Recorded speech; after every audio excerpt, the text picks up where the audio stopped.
Okay, testing, testing. We should be live now. And the voice should be up. The mic should be hot. Let's find out, Johnson. What's up, people? How y'all doing? Only one way to know. Oh. Nah. All right, people, look. I'm battling. Took some ibuprofen. Got the tea going with the honey. We're going to try to make it through the night. I was going to cancel, but I said, you know what? I'm on a mission. I got a confession to make. I was going to cancel the show. I felt like shit. My mama called me and I was like, oh, why'd I answer the phone? Because I know when I'm feeling bad, I'm like, oh, I can't. Damn it. Hard saying no to mom. She could tell too. Had to call back and apologize. Baby, that's okay. I'm not going to bug you. Oh, God. Dagger. When your mom say, don't worry, I ain't going to call you no more. I ain't going to bug you. Like, oh, that's not what I meant, Mom. I feel like garbage, baby. She understood because we recently bought her a freezer. So she happy. Yeah, all the kids pitched in. Got her a deep freezer. But then it was about, I don't know, maybe 9 o'clock. I looked at my phone. I said, God, I feel like shit. I should go back to sleep. Let me text and let people know I'm not going to have a show tonight. And then as I was scrolling, I ran across a video. And suddenly I felt good enough to go. Yeah, suddenly I felt good enough to go. And I felt like I was on a mission. Mrs. Black said, what are you going to talk about? I said, you'll find out. You will find out, baby.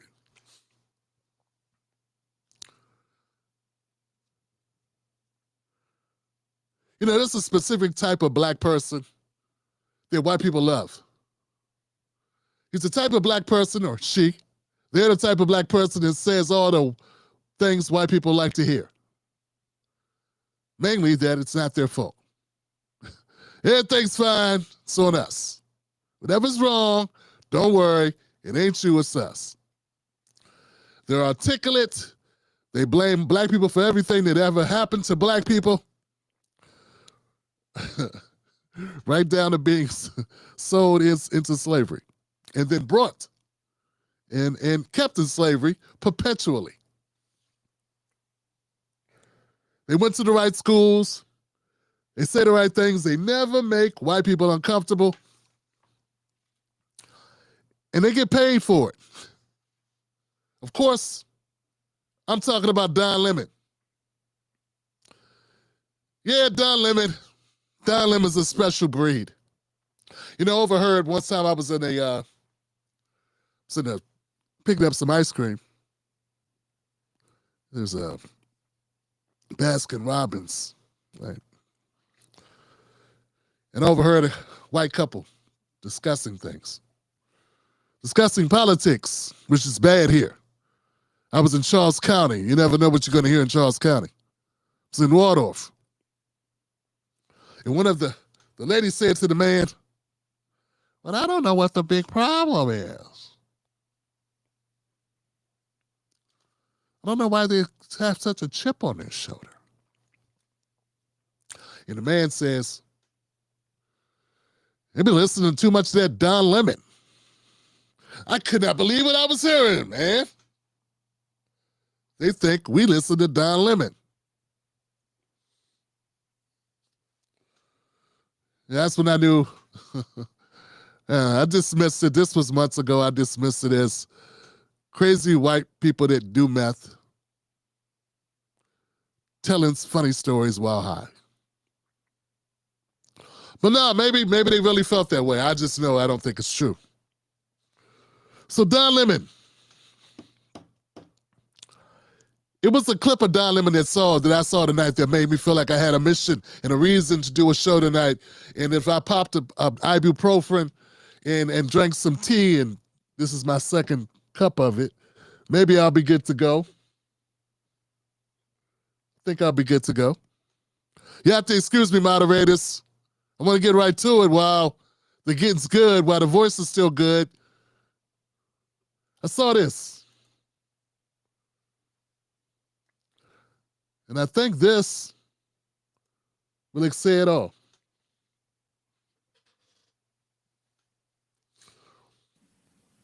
Men who look like you, men who vote like you, and men who sound like you. White men, something is broken. Something is cracked deep inside when so many of you believe the answer to fear, to loss, to change is violence. Are you listening to me? I hope I'm saying it loud enough for the people in the back. Yeah, it was this clip that inspired me for tonight's show.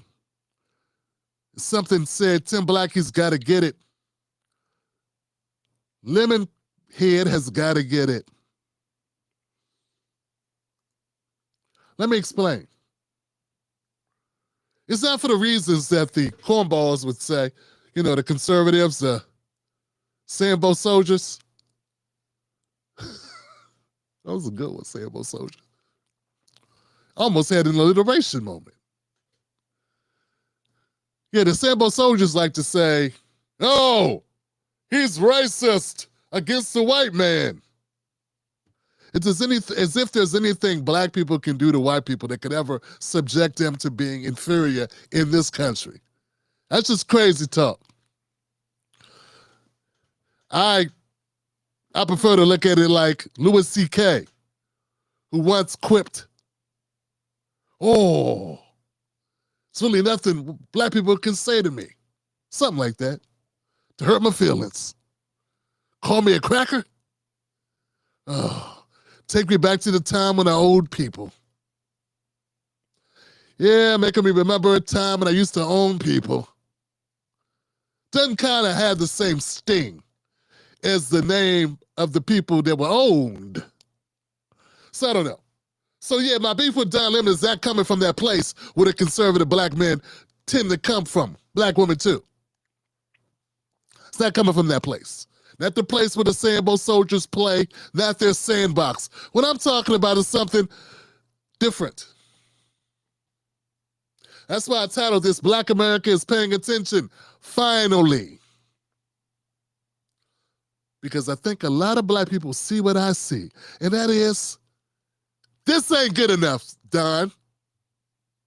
No, it's not good enough, Don. It's not good enough, America. Black America, this is not good enough. He owes us more than that. Get up on this platform and then chastise white men, mostly who don't watch him. Talk tough. Talk tough to the whites in this segment about violence or whatever this is he's talking about. It's not enough, Don. That's not going to work. We're not going to accept that. It doesn't erase anything. It doesn't clean it up for you. It doesn't make us love you.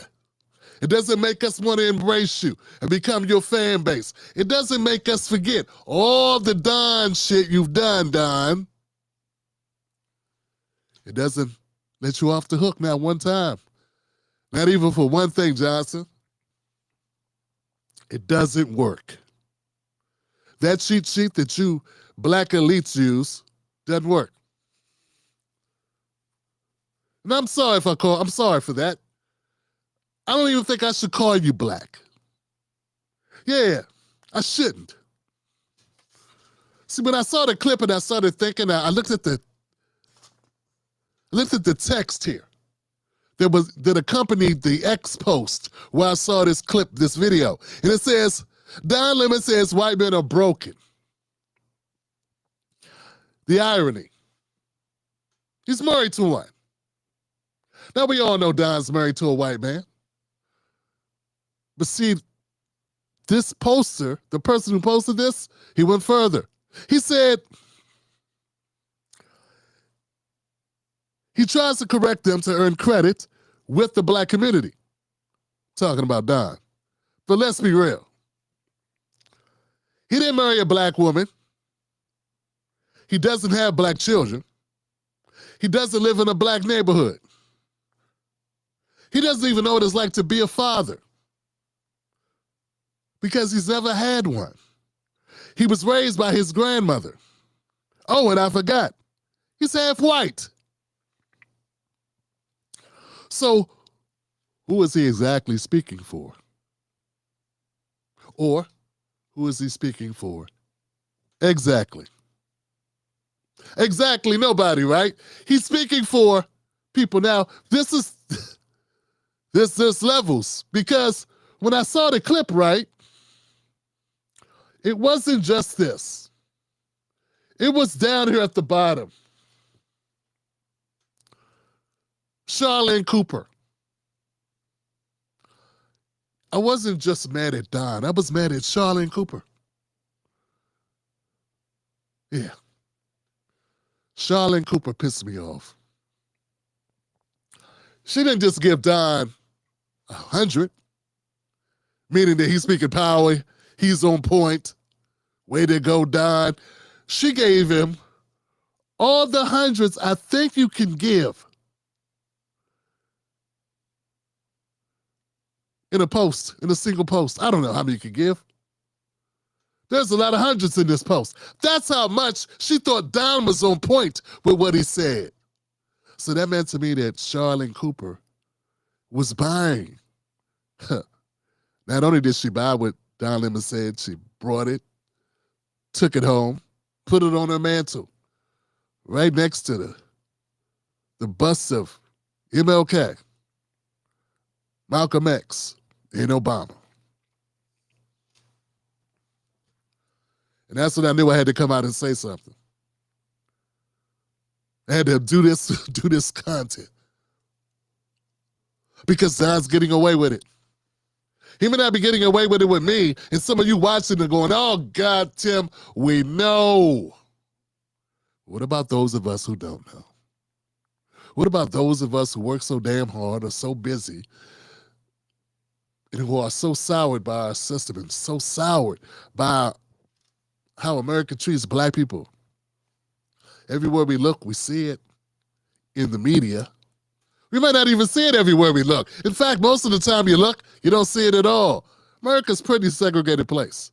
I mean, every once in a while there'll be an article or two, like the one I just covered of some black women going to have a Friendsgiving, and then the people that own the restaurant would put them out because, you know, you black people love to fight.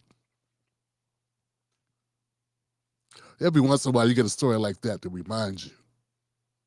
But once again, if you weren't there, you only know about it because the media shared it, you saw it, and now you remember, you're reminded, once again, what kind of America you have. Though if you're like me, even when you're taking a drive down the street, you're reminded of it whenever you see a cop. You're thinking, okay, I don't want trouble.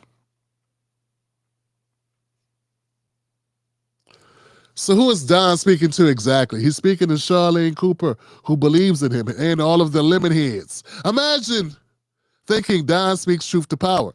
So I felt like it was an obligation of mine to come out here and say something because there are black people.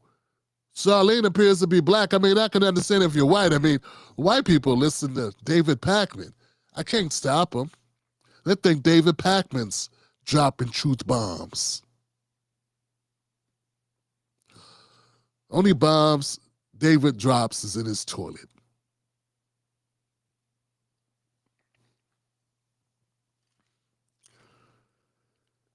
He closed it out by saying, Don Lemon, he abandoned the roots he claims to defend long ago. His voice stops representing the people. It just echoes for applause. And that's coming from a conservative guy who tagged the Hodge twins. That's bad when people that follow the Hodge twins think you're a sellout. And Don is, and so are they, and probably so is the guy who posted this. I mean, he watches the Hodge twins.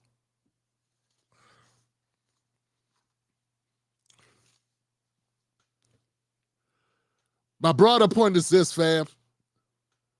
And I want to make sure I articulate it, man. I want to do a good job for you. Listen, we have to stop loving on people that don't love us. We got to stop falling for the okie doke because somebody gave us a little ear candy. You know, gave us a little ear candy. I mean, that's all that Don's doing. Little ear candy. Little sugar. Go in the jar. Get yourself something, baby. A little bit of Don Lemon Drops in the candy dish there for you. Baby, gookums. Go, bookums, get you some candy out. Grandma love you. Now go get you one of them candy drops. One of them lemon drops. I got some lemon heads in there for you. I know you love the lemon heads. Grandma love you. We got to stop falling for the okie doke. I mean, come on. Let's face it. The only reason why you could ever put 100 on this is that you're falling for the okie doke. You believe. You're falling for the okie doke and you believe that the lemon drops, these little candy sweet tarts that Don Lemon Drops, where he puts white people in their place for 2 seconds in a rant, means something in the grand scheme of things when it does not. We got to move past that. We got to grow up fully. And you know, as I thought about that statement, I didn't want that to be condescending because most of America here hasn't grown up. Look at MAGA. And don't get me wrong. There's some things that I get, but there are things I don't get. Yeah. So it's not that the problem is isolated only to Black America. But that's what I'm talking about right now. But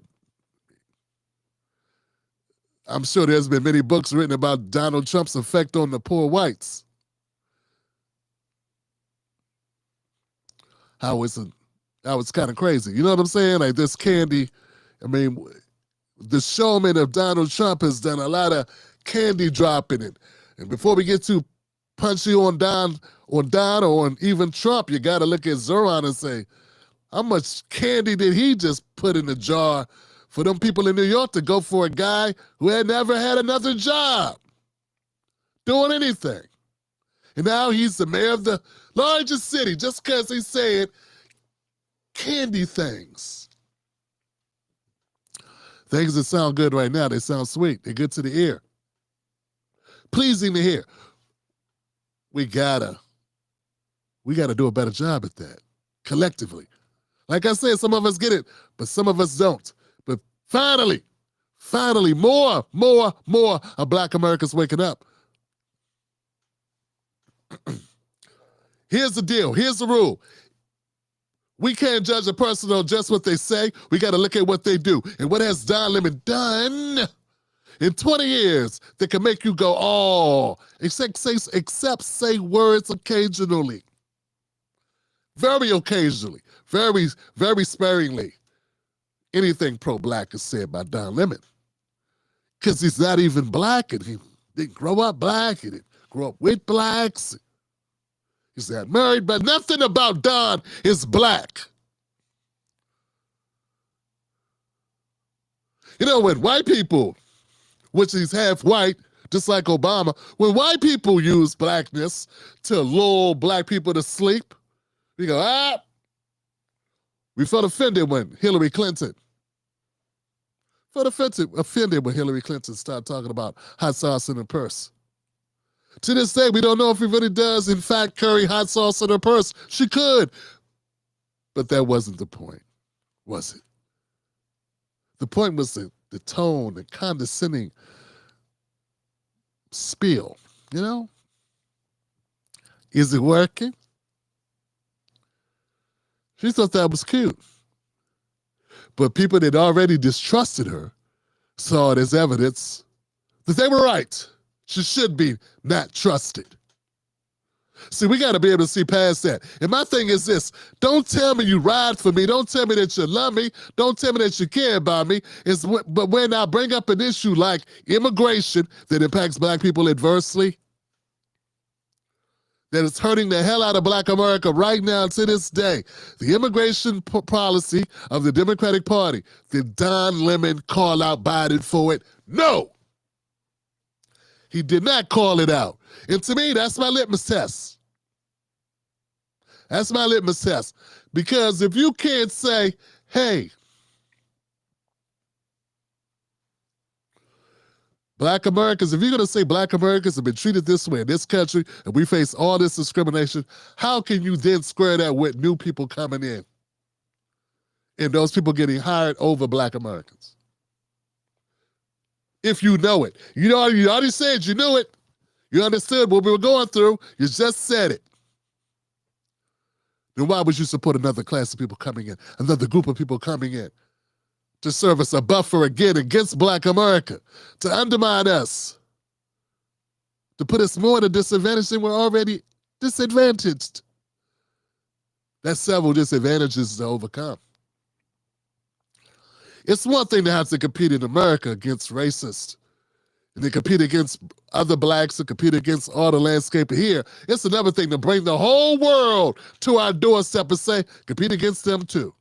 And by the way, you're still black. Bottom caste.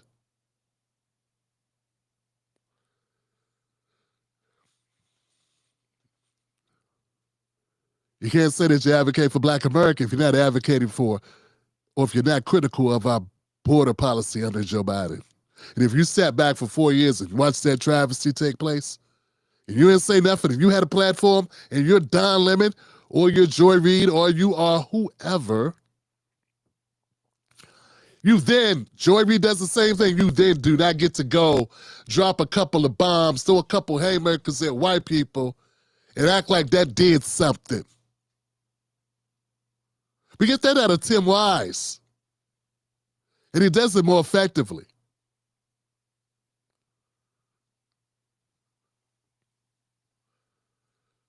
Shit, we get Bill Burr to do that. At least he's married to a black woman.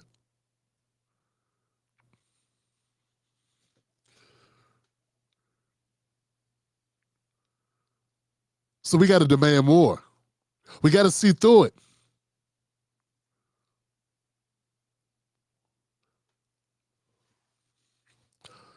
And it'd be different if Don wasn't such a straight up phony. But he is. He's a straight phony. I brought receipts. I brought videos of him.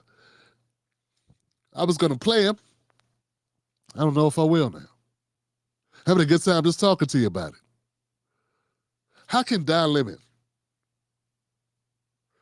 lose his job at CNN, then sign an agreement with Elon Musk to go on the Elon Musk platform when all the Democrats had just ran from it and called Elon the biggest racist in the world with a platform when he turned it to X? They all left, and Don said, screw you, I'm joining Elon. And I'm going to do what Tucker Carlson did. How can he do that and then everybody forget so quickly? Just because things didn't work out?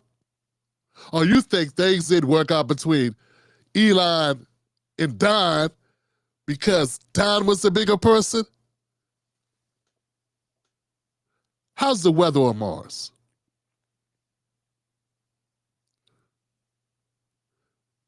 Does it rain?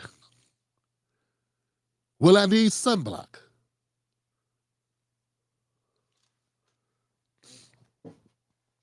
He didn't have a problem ever with CNN. He never left.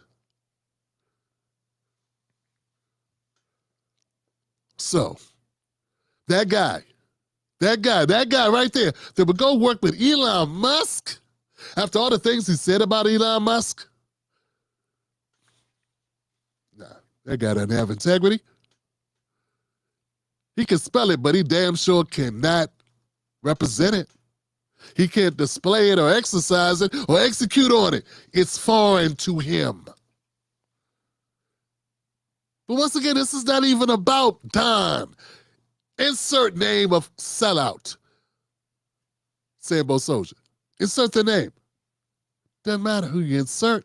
It's us. It's the woman with the hundreds under his name that I'm trying to reach. I'll never reach Don. He's unreachable. His black chip broke long ago. His ISP's been down. It's out of business. It's defunct. There's no reaching Don Lemon. What'd he say after CNN got rid of him? I'm going to go lay on a beach like a 12-year-old girl and live my best life. He didn't say, oh, I'm going to go stick it to the man and say that for black people who've been catching hell under this Trump administration. I'm going to go be a beacon of light for my people. I'm going to go stand up to the corruption of the Trump administration and fight the fight now that I've got these handcuffs off me. For those people that say, oh, Tim, he couldn't speak against his thing because he's going to lose money, as if money is all life's about. Okay, let's say you're right. Let's say you're right when you're fucking wrong. Let's say maybe poor Don couldn't stand to lose money and didn't want to go to court with CNN. Fine, you win. We all get to be cowards. Even the multimillionaires get to be super cowards worried about money. Fine. It's amazing in America, only the poor people can be the ones that do things that may hurt their pockets. We're the only ones. The people without money are the only people. Us and Jeff Bezos' ex-wife.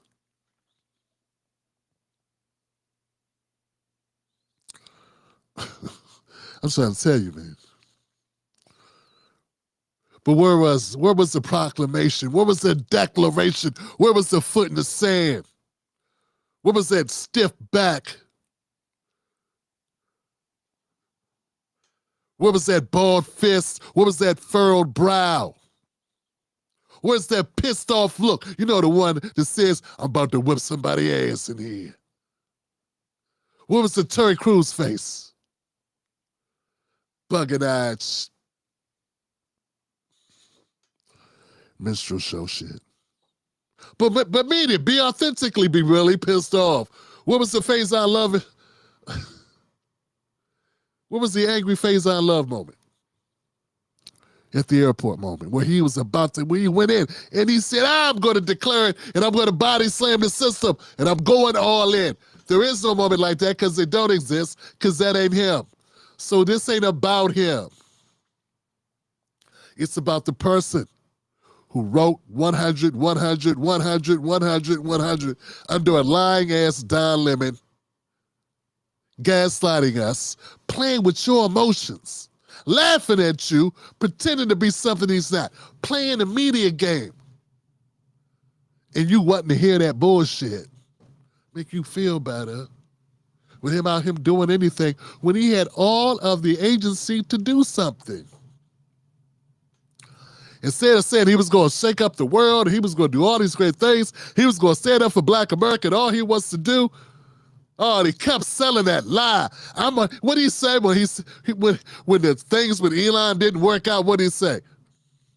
Well, I know a lot of you told me not to do it. Said this is how it was going to turn out. But no, I wanted to reach a lot of people with my message. What's your message, Don? What the hell is your message, Don? What could that be? Play both sides. Pretend to care. Say what people want to hear occasionally.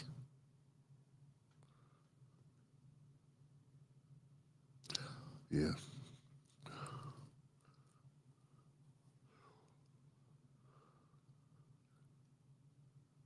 See, Don is just a symptom of a problem, and that problem is us.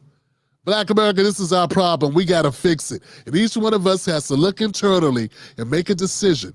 Are we going to require things of our leaders or are we not? Are we going to require actions of our influencers or are we not? Will we fall for BS flowery talk that makes us feel good for the moment?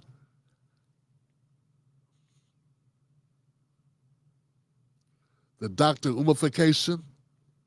Oh, my cherry chestnut, rosy, milk chocolate, macchiato, bronze, queens, my caramel biscuits, my biscotti, my tan honeydew, my deep brown mahogany, my sisters, my sisters, my sisters. Oh, hit the cash app. Hit your cash app for your boy. Hit your cash app. Hit the cash app for your boy.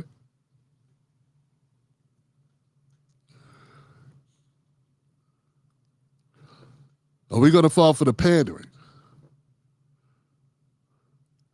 You know, really, with Dr. Umar, it's painless. I feel like it's harmless. He's just one guy trying to make a living. I wish you just admit, he's just an entertaining guy to listen to, and he's fun. He's interesting, has some interesting things. I like King Kong consciousness as a action figure. And it should be an action figure. And if he was half as popular as a white person, he'd probably really have an action figure. Right up there with beastifications. I digress. That's not my point. My point is, doubt is dangerous. Doubt is dangerous. And if we don't start changing our politics and we don't start looking past the nice things people say, because I can't square my mind why there's so many Black Americans who buy into Don Lemon or into Representative Crockett, because they both play the same game. They pacify Black people. The same thing with Al Sharpton. The same thing with those folks who were talking about boycotting Target, but won't boycott the system that allows us to be overflowing with immigration that hurts Black Americans, that puts us out of jobs, that snatch industries from us. From the hospitality industry to the construction industry, to the landscaping industry, to the handyman industry, I don't even know what you call it. Drywall, craftsmanship, whatever it is. And then do the Jedi mind trick that we was too lazy. That's why, because we didn't want to be there. They stopped hiring us. That's what it is. It's hard to have a craft if you can't get a job doing it. You know, when we talk about immigration, to just talk about immigration, the way I talk about immigration, it seals your fate. It seals your fate. The Black elites don't want to deal with you, which is fine if they didn't have control over some of the Black platforms. And then the whites that do want to table that, they don't want to have any conversations about race.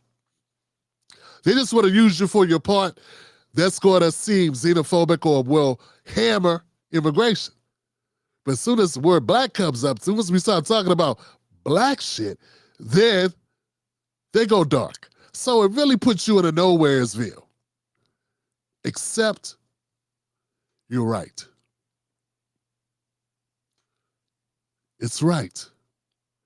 It's just.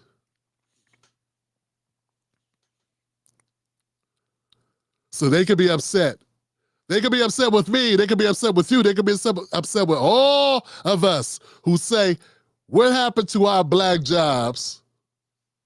But they're fine to say, hey, let those migrants do their migrant jobs.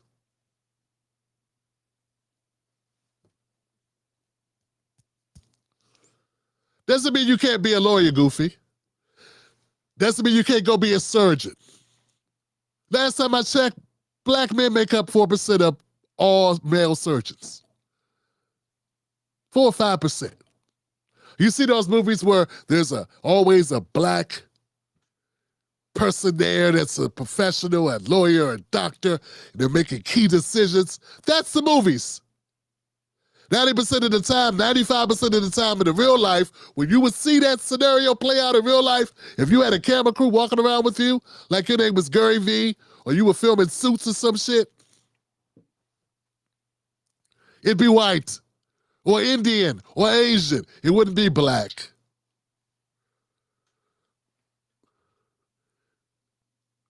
But see, they got a problem with us saying it. But yeah, go ahead and keep that idea going. Be offended by the term black jobs. But you had no problem saying it when black women started losing their jobs under Trump. All of a sudden, it was black women jobs. Black women lost their jobs. Oh, you mean black women jobs? Interesting. We were just talking about that 6 months ago, and everybody got offended with the term. Back to my point. My point is, Don Lemon doesn't get to claim blackness like it's picking out a colored tie to wear. Oh, today I'll be black. I'm pissed off at Whitey today. Don't touch me. I'm pissed, husband. Today I'm wearing my black tie. I'm going to my black tie event. And I will be black today. And the rest of us don't have the luxury of choosing when we're going to be black. We need to make it so those people that we listen to, that we take advice from, people that we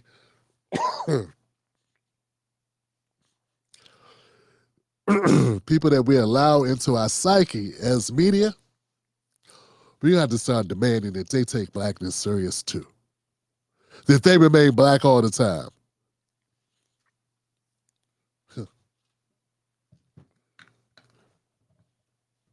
I covered the other day, I covered a segment of Joy Reid. She was upset about, she actually did a podcast where she was agreeing with the black woman who was upset in the Gold's Gym that there was a trans man or trans woman.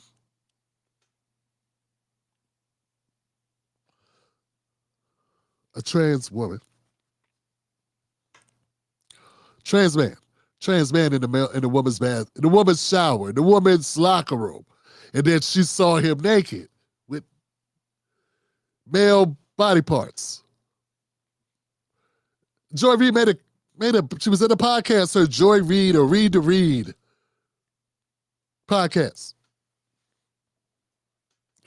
And she was like, I understand why she was upset, and she should be able to be upset. And Gold's Gym should understand why she's upset. And Joy Reid said everything that you should say about it, all the way up to the point where she said they need to change that shit. They need to change it. So we got two black women on the podcast riding for black women, not being subjected, not being assaulted, and have their privacy destroyed by a white trans man, and go all the way up to the point to where some people are like, oh, Joy Reid's agreeing that this is a bad thing. Yeah, but not bad enough to do anything about it. Not bad enough to condemn it. Not bad enough to say, hey, we should allow men in women's locker rooms. Had a surgery? Okay. Don't have a surgery? No way. Very simple thing to say. She couldn't do it. But every once in a while, she loves to pull out blackness, man, and talk about black things and point her finger at the camera. And black people go, 100, 100, 100, 100.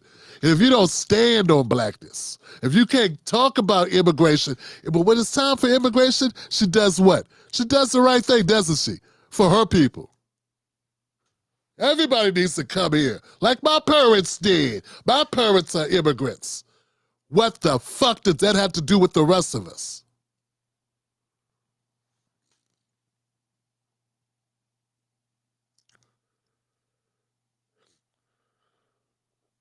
Because at the end of the day, that's all it's about.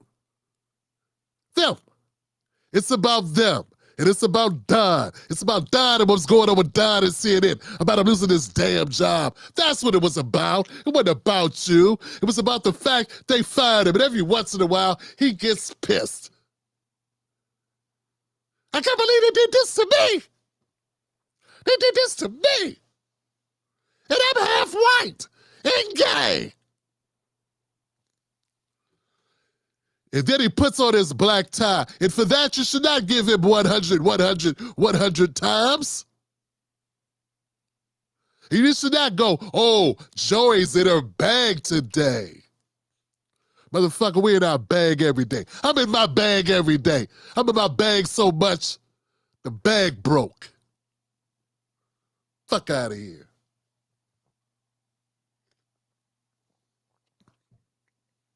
Ride for black people no matter who's in office.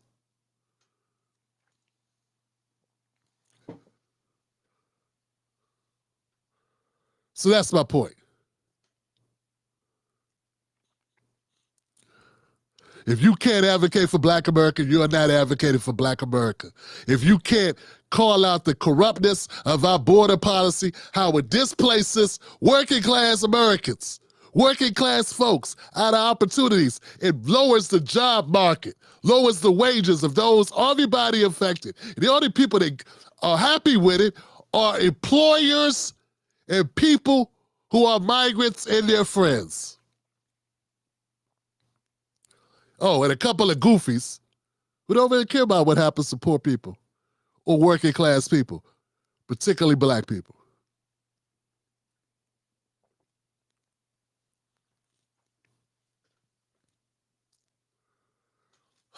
All right.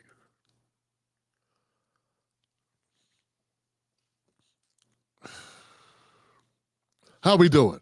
Hit the like button if that makes sense. You're watching the most dangerous show in America. My name is Tim Black. Thanks for being here.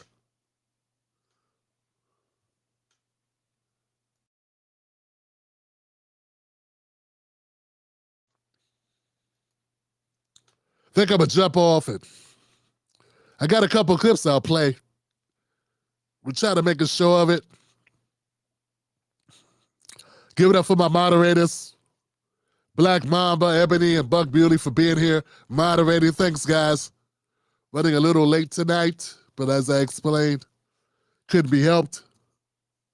Thank you to my squad, my Tim Black Wolfpack members, and keep the show going, man. Appreciate y'all.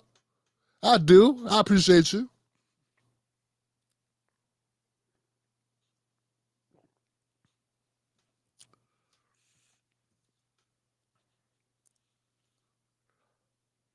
Let's see what we got. Actually, I already know what we have, Tim. Tim, we know what we have.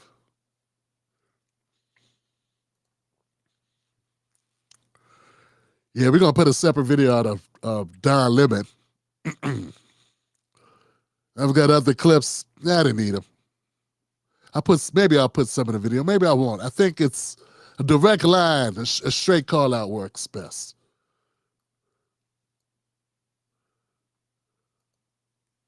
Yeah, Don Lemon announced his comeback. New show on X.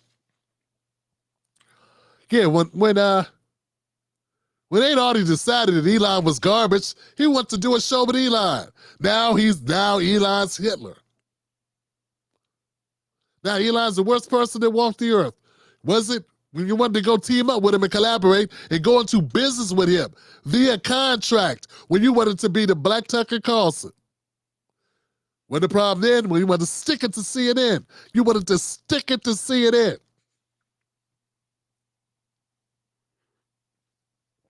Don Lemon and everybody's stupid. One problem we do have that we have to deal with is our blindness, our tendency to be blinded by our black pain, where we can't see beyond it to see the villains and the snakes.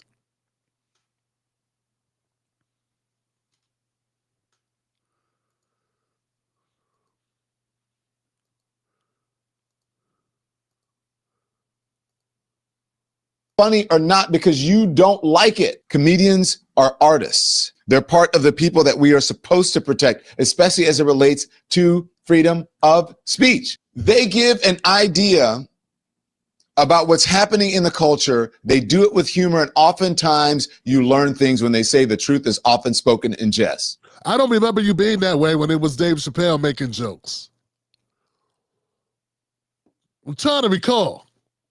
I don't recall you being that way when it was Dave Chappelle making jokes. Back in 2021, I think it was. Sounds a little different now. I don't know. I could be wrong. Maybe you've evolved. Here you are in 2024. Funny or not because you don't like it. Comedians are responsibility that goes along with what you have on your platform and what you put out to the world. I think that there's right and wrong. the idea of what's bad and what's not. What is that? That's subjective. Who is to determine if a joke is funny or not because you don't like it? Yeah. So in 2024, 2024, he shitted on Elon Musk for not patrolling his platform better. In 2025, he goes on this huge rant about letting people have freedom of speech. And which one is it, Don? Which one is it, man? Would a real Slim Shady please stand up?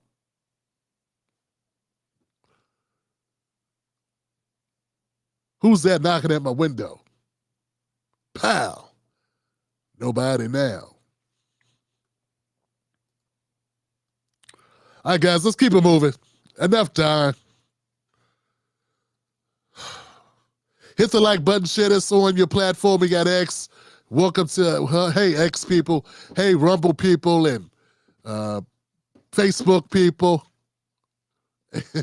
Even Kick people. Who knew? I wonder if I could get us on TikTok too. They want you to interact with the platform while you do it.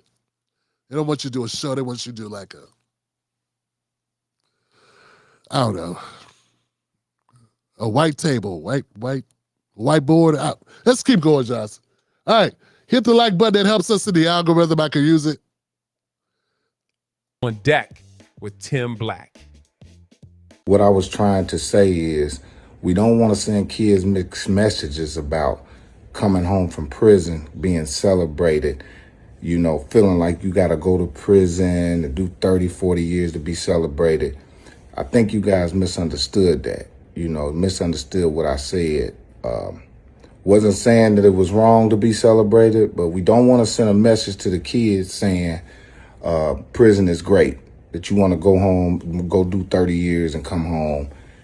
I don't think that's cool. So I'm sorry if anybody took it the wrong way and got offended.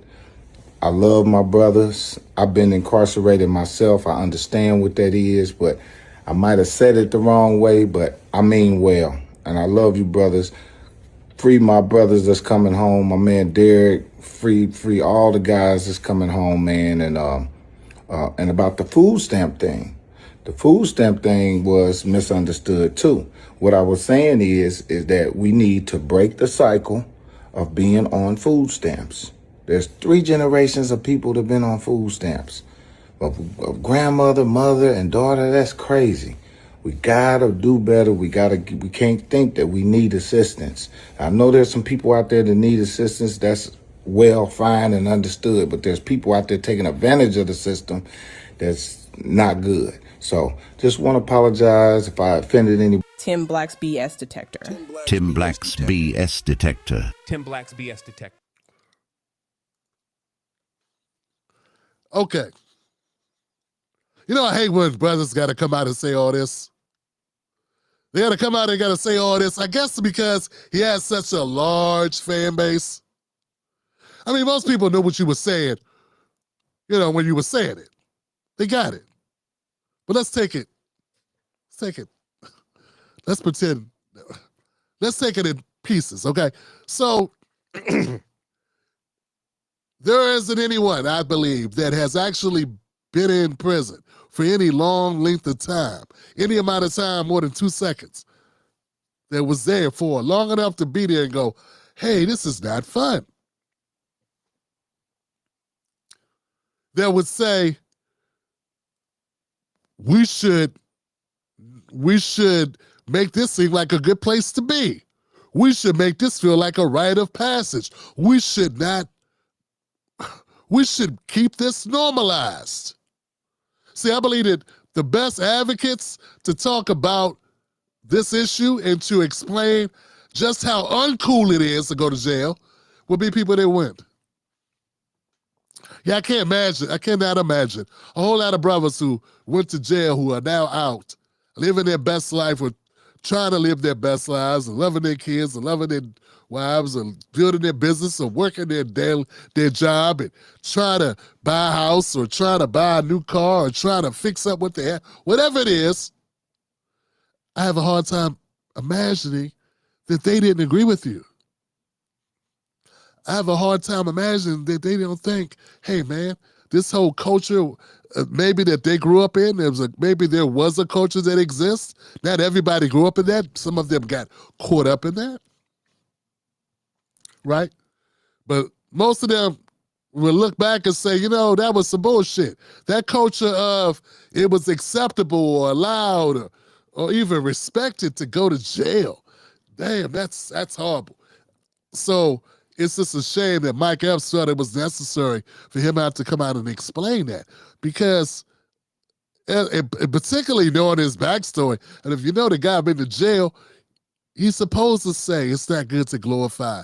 Don't glamorize, glorify, or big up people going to jail. Like they hit the lottery. And and I guess if there are people that are doing that, I don't know if you just telling them that it's going to actually help them. So I don't know. It's kind of a wash, but yeah, I guess you could say it in a way. I think you just did. You said it in a way that explains yourself. But like I said, those who want to take you out of context and not understand you are going to find a way to do that no matter how you say it. If those that understand what you're saying, they're going to get it. They're going to appreciate it.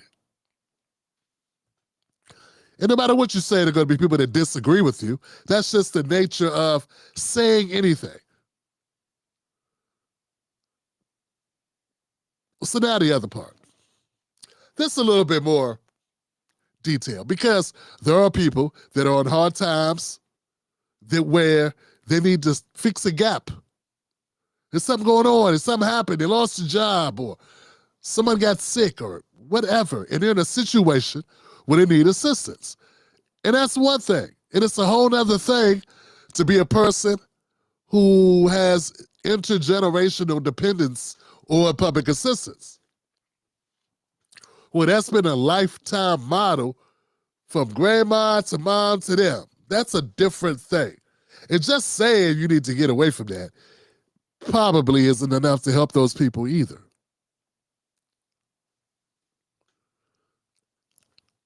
I don't know what made him want to talk about it. I guess Mike just wanted to say some jokes. And my thing is, if you're a comedian and you're making a joke, just make a joke. You don't have to apologize for jokes. And that's supposed to be taken verbatim. They're not public statements. They're not PSA announcements. They're jokes. Now, if you was in the moment on a podcast and you was trying to prove a point because you saw this was a talking point, I don't know. But it must be significant backlash if you felt it was necessary to come out and put a video just responding to this. So Mike may be taking a hit.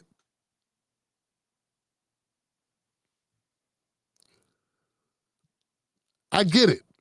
You want people to know living that life is not good. But just know this, neither is this damn system. It's real easy to look at an individual and say, that's that person. Why is that person doing that? They need to fix that. And see, when we only focus on the individual that's not doing what we want them to do, and I'm not talking about people putting guns to your face. I'm not talking about people committing violence on others. I'm talking about people that are, getting a check, for instance. You may disagree with that. Always look at the system. Always hold that system accountable. Because when I'm talking about the immigration issue, that's just a part of my thing. That's what I'm saying. It's like, look at the system that's allowing this to happen. I'm not looking at individuals who are coming to the southern border to make money to build a life for their family that they love, I'm not blaming them for going there. I'm not blaming them for wanting a better life. For me, it's systems. It's the system.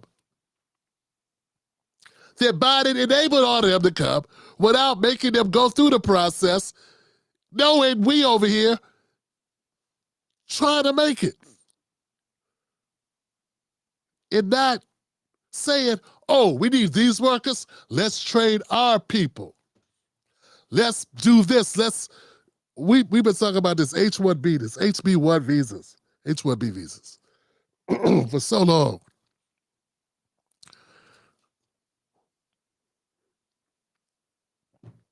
America has the money to invest in bombs. Sorry. We have the money to invest in kids, even black ones.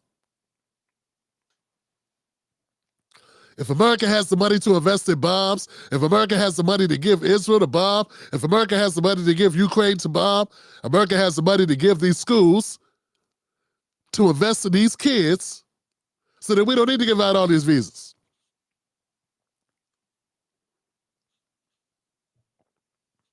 And what people got to understand, if you're going to help children, you got to help parents. Because children live with parents. It's got to be a wraparound situation. You can't just give the kids some books. You got to give them an environment to be able to be in the books. That's if you really want to help everybody. If you just want to help a few people that are able to have, just so happens to have the right resources at home, with the right assistants, with the right parents, with the right mind frame, with the mindset, who are on the right tip, that's got it all together, figured it out, and have the, if you want to believe that everybody's living like a movie of the week, remember those movies we used to watch that was full of shit? Yeah, if you want to believe that everybody's living that way, and they got, everybody's Morgan Freeman and Lean on Me, that's their dad, and their mom is Felicia Rashad from, and that's what you want to believe, fine. But it ain't true.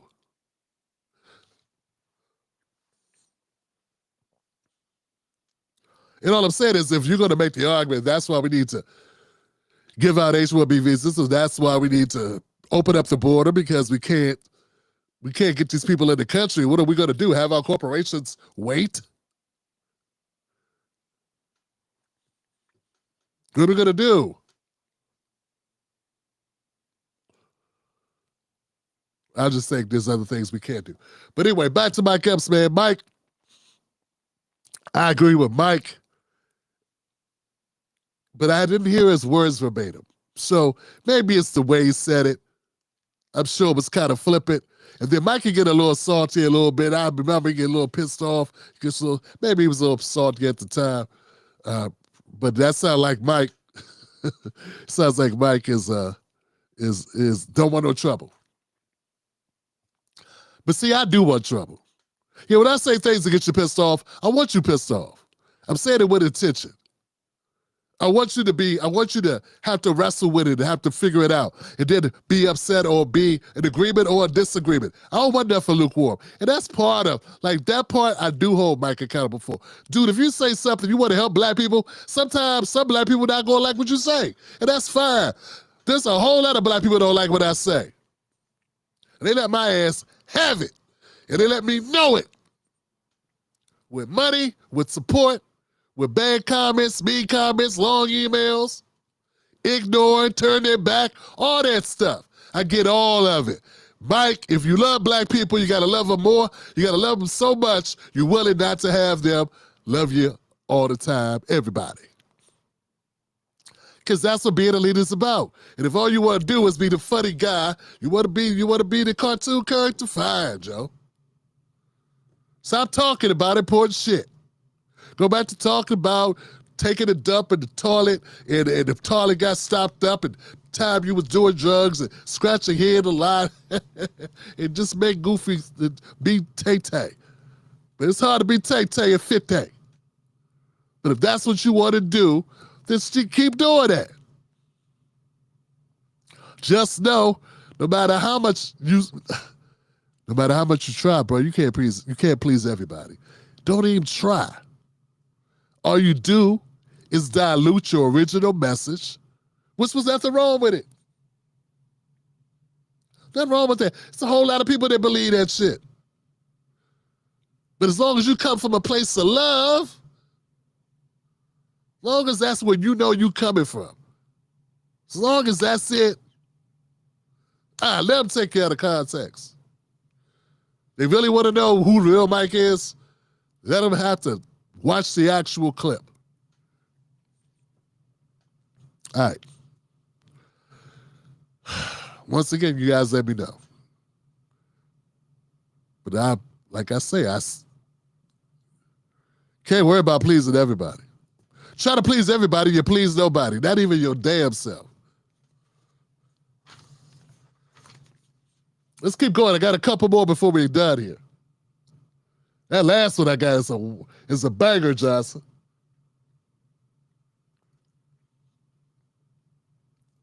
This in a minute, but we actually got some more breaking news. So this time, and this is big, we have learned that the Justice Department's case against former FBI Director Jim Comey and the New York Attorney General have both been dismissed. CNN's Caitlin Polantz is covering this. Caitlin, okay, what happened here? I don't know which case you want to take first. Well, they both are being dismissed, and for essentially the same reason that Lindsay Halligan, the Eastern District of Virginia interim U.S. attorney sent there by Donald Trump, not Senate confirmed, that she doesn't have the power. What the judge here has found, this is Judge Cameron Curry from South Carolina. She came into the district, heard arguments from both of the lawyers on these cases against Lindsay Halligan's role. They argued that she didn't have the power because she wasn't Senate confirmed, and thus these indictments are invalid. The judge is agreeing with that. Judge Curry is saying that the Attorney General's attempt to install Ms. Halligan as interim U.S. attorney for the Eastern District of Virginia was invalid. And because Ms. Halligan had no lawful authority to present the indictment, James Comey's motion is granted, the indictment is dismissed. Now, the judge does mention that this is without prejudice. So in legal speak, that means that it could be brought back by another prosecutor in the Eastern District of Virginia if they took it through the grand jury again. But everything Lindsay Halligan did at the end of September, beginning of October, and since then, this judge is saying she couldn't have done that. She didn't have the authority. She was not confirmed by Congress, by the U.S. Senate as the Eastern District of Virginia's U.S. attorney.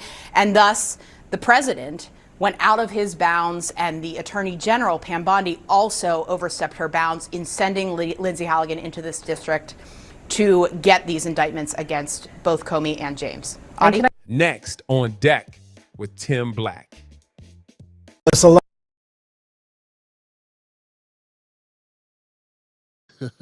Yeah, okay. Thank you, Ebony. That was my caveat. Yeah, that was my caveat if you're speaking from a place. Anyway, let's get to this. Good point, good point. Congratulations. Congratulations. Look, I'm not going to say, hey, I'm not upset that Comey and Big Tish got to, that they've been dismissed. Yeah. I'm not upset about that at all. It is what it is. I mean, do know it can be brought back up. It just, the judge says this person can't try the case because this person's not even appointed. No one confirmed it. They didn't go to Congress. Trump can't just put people, hell, you do it. Hey.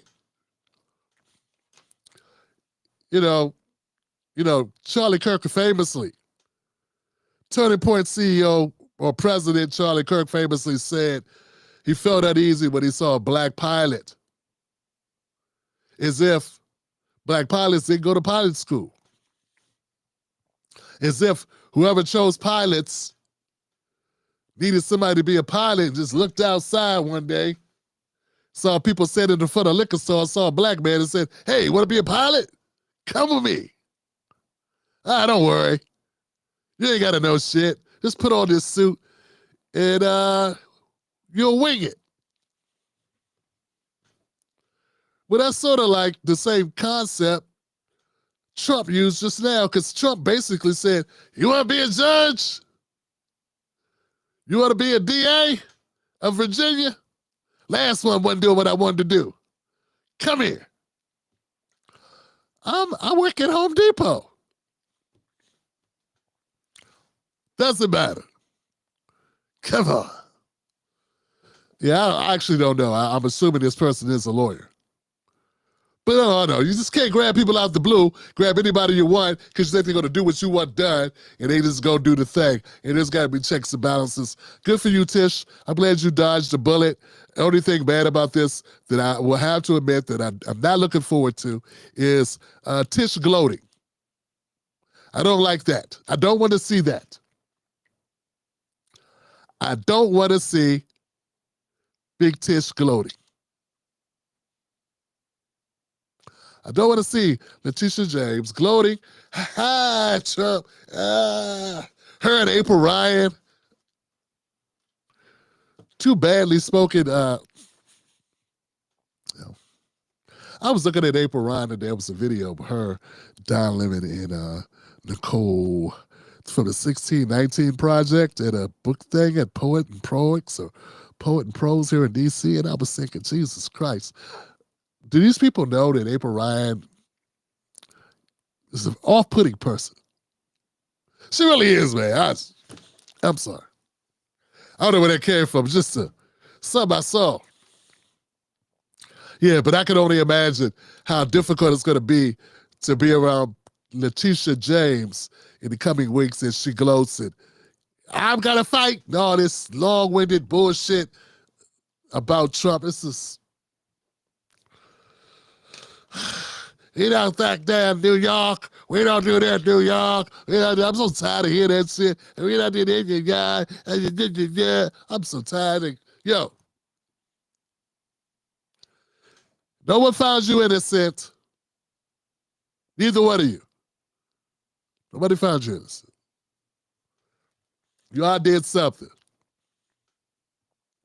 Just this person can't try the case. Hopefully Trump will let it go, though. Man, who cares? You tied him up. I don't know. You made him do stuff. Who cares? Right? I don't care. Do you care? Yeah. It was petty. Her shit was petty. Now, I don't know if Kobe had obstructed justice in a legal proceeding. I don't know. Right? But the Letitia James shit, I followed a little closer. Yeah, it was like, she made $2 or something. All right. Let me know what y'all think in the comment section, fam. Blue Ebony said, but Mike Epps didn't mean it. Mike Epps had his ass on his back. Mike Epps is talking down to people. Mike Epps from Gary, Indiana, some shit. You ever been to Gary, Indiana?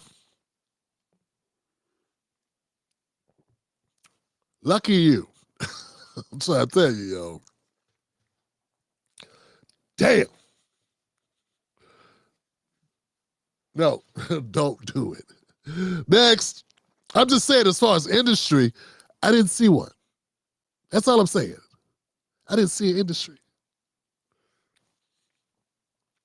Man.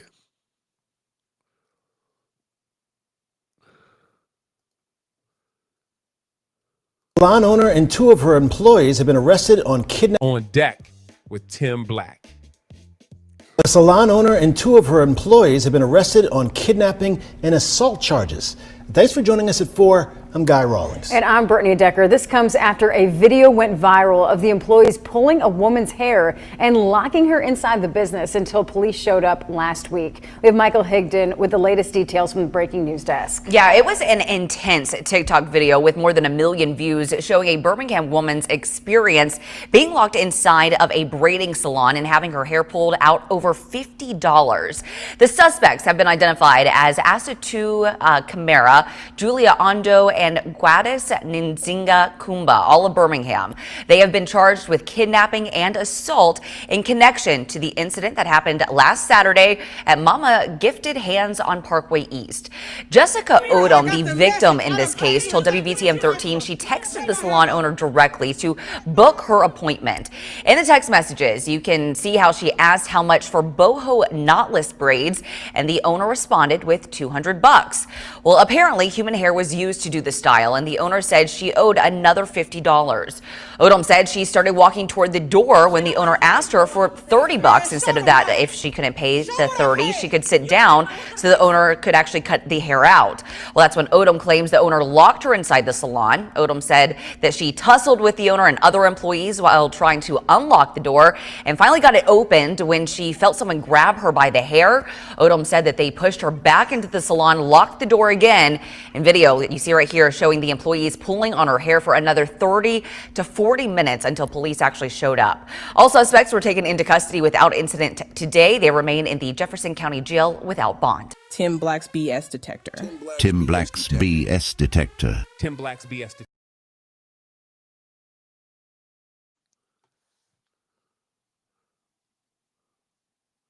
Ali Sadiq face.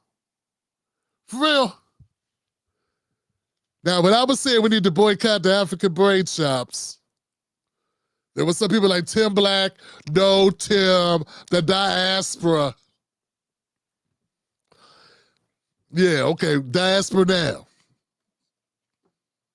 Look at this shit. $30. $30? Okay. These some serious charges. I thought they were going to hit them with false imprisonment. No, they would hit these people with kidnapping. You realize kidnapping comes with a life sentence? Last time I checked, kidnapping was a life sentence for $30.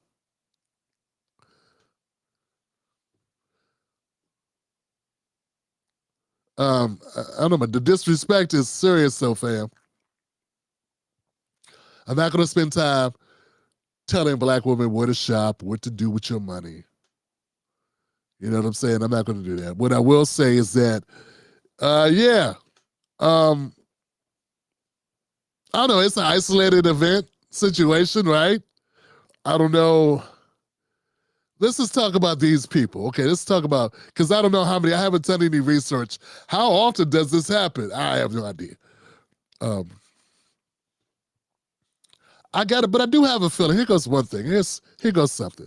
I do not believe that Mama's Gifted Hands would have treated a fellow African sister this way. I don't know, it's just something makes me think that if a fellow African sister came there and she got her hair done and there was a misunderstanding, you say it's $250, I thought it was $2, that's all I brought, that's all I have, I don't have more. I don't know if they would have beat your ass and tried to rip your hair out your head and try to get you locked up too. I'm just wondering. I'm just wondering if there would have been a different resolution to this regarding this sister's hair. That's all. You know, I'm just throwing that out there. I could be wrong, fam. I could be wrong, but I just got a feeling because I remember, anecdotally, man, I know this is just me. I remember I used to go to work. I remember we used to have to travel, and I was in IT. Early in my IT career, me and a brother named Solomon. Solomon was, I think he was Somalian. And Solomon, it was Solomon Frite. What's up, Solomon? And when we used to go park, no, it was Ethiopian. He was Ethiopian. A lot of Ethiopians own parking garages. And I remember we'd go somewhere and parking would be a pain in the ass. And whenever I rolled with Solomon, we never had to pay. Yeah, we never had to pay because Solomon, there was always an Ethiopian that was like, they go ahead, Saul, my brother. My brother. You know what I'm saying? Because they always hooked each other up. It was just like an unspoken thing. You know? This is what I saw. So what I'm saying is, we are all together when they get something out of it. That is, I black, we all black. Only when everybody gets something out of it. But when they want to get their money, ain't none of that, we black, we all black. No. And that's just been my experience. But once again, that is generalizing. I am generalizing. There are probably people that don't operate that way. But I'm trying to say, the kinship that you think is there because we are black Americans, we think there is a kinship there that is not. And sort of like Don Lemon, but to a lesser degree. I talked about Don Lemon, how he leans into his blackness, when it's appropriate for him, when it's beneficial to him. But other than that, I remember what times he acted like black people were like this faraway species that he had no understanding of. Running across the Serengeti like, wow, what are they doing over there? I don't understand what they doing. And that was something that I noticed. And Africans do that too. Because being African is not the same as being a black American. And I'm not saying that to say anybody's bad people.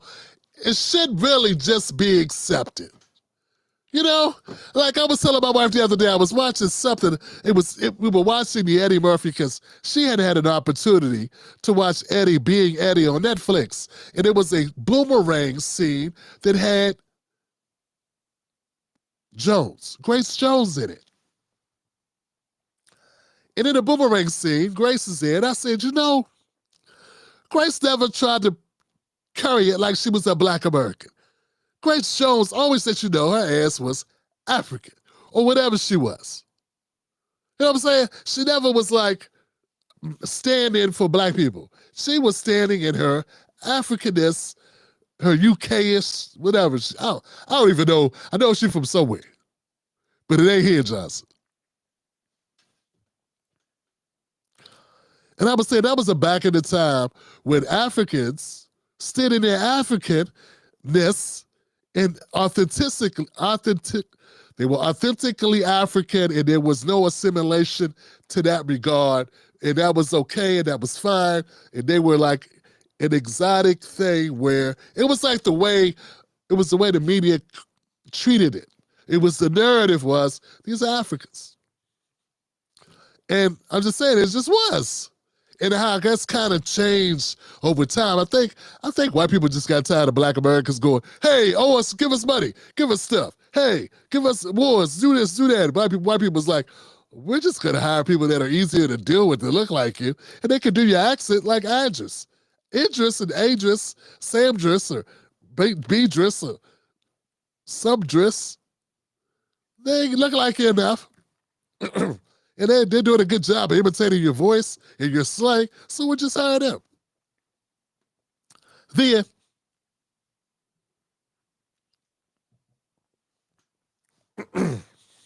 just something I noticed.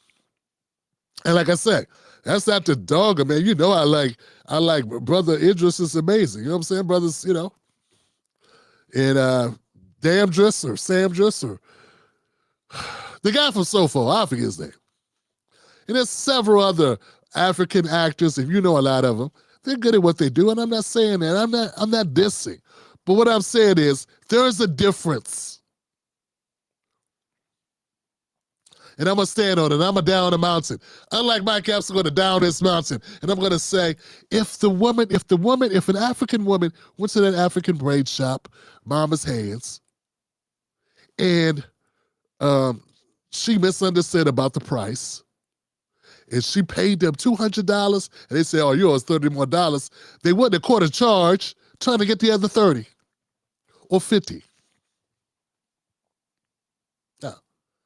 And I could have played the clip of them harassing her in the store. It was a long clip. It was like 3 minutes. I was like, have it.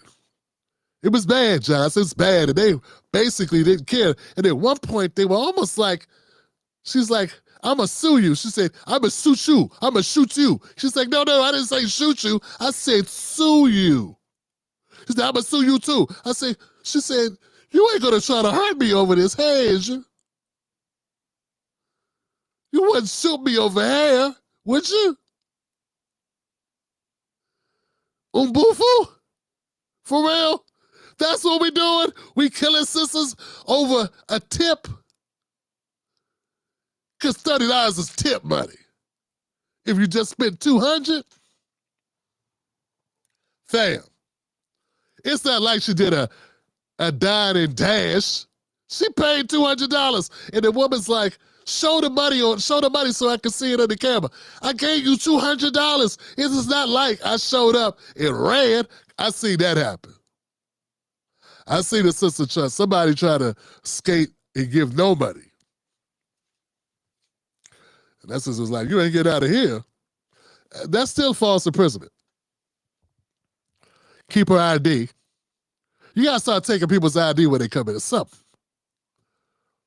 Anyway, what's my point? Mama's gifted hands. Mama's hands need to be slapped. Slap the shit out of mama's hands with one of them wooden forks. You know, the one that grandma had in the kitchen.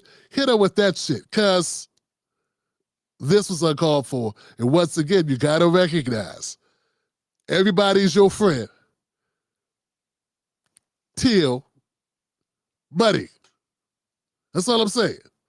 Till it's money time. And then all of a sudden, people go to their neutral quarters. Now, that's what I expect people to do. Now, people surprise me. Yeah, people surprise me all the time. I'm pleasantly surprised when somebody does something out of their way for me, where, you know, no matter who they are, I don't expect hookups. And anytime somebody does me a favor, I'm always gracious and appreciative of it. You know what I'm saying? But don't expect it. Just because people brown. You know how many brown people there are on the planet? They didn't grow up like you. They listen to what you listen to. The culture's different. Everything different. Yeah, some of this is on us, man. We got to recognize this. You know, because if it was, you know, like that, you know, it's just getting hit with kidnapping charges is crazy. Over $50. That's fam. They need to be locked up. You know how dumb you got to be to get kidnapping charges over $50?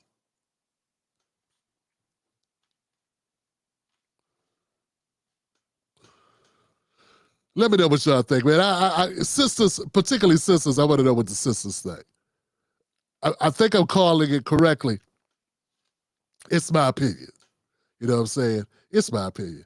But I feel like it's totally different when somebody paid you. They didn't stiff you and run, which is tantamount to being, you know, stealing.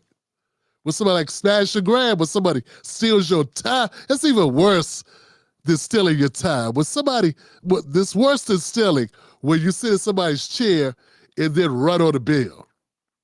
Because you're spending their time now. They could have been working on somebody else's head. It'd be one thing if you just saw something, grabbed it, and ran out.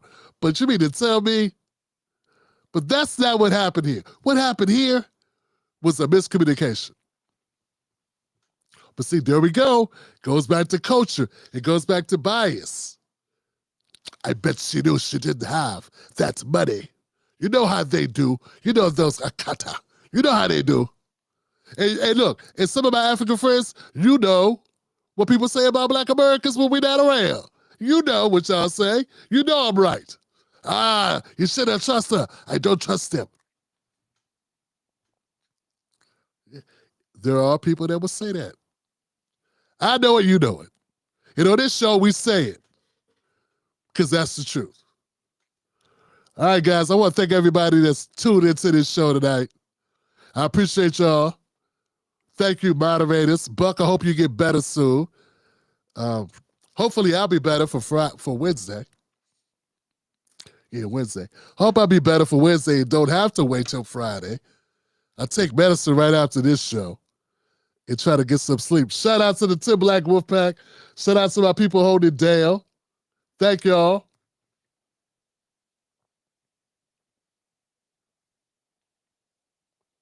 There it is. Alonzo says, Tim, my motto in life, you're my friend until you're not my friend. Yeah, Yeah, I like that. I like that. You're my friend until you're not my friend. I have never counted them, Tim. I don't know. Not your friend until you're not my friend. That's good. That's good, Johnson. Yeah. Good stuff. All right, guys. Hit the like button. I appreciate you. Thank you, Ebony. Thank you, Black Mama. Thank you, Buck Bewley. Thank you, Tim Black's Wolfpack. Don't forget to become a member of the show.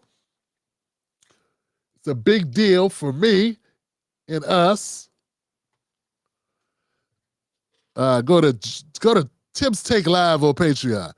Tim's Take Live on Patreon to become a member. Somebody said they had a difficulty typing in jointimblack.com and it wouldn't come up. I don't know what was happening, but I did see it was moving slow. So now I'm upset because I pay for that. I pay for that. So jointimblack.com is what I would tell you. But if that doesn't work, go to Patreon and look for Tim Black Show.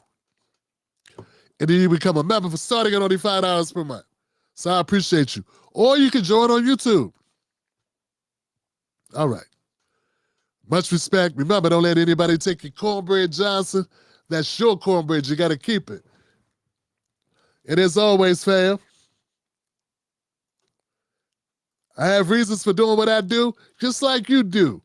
Here goes many of my reasons. Not all of them, but a lot of them. Much love.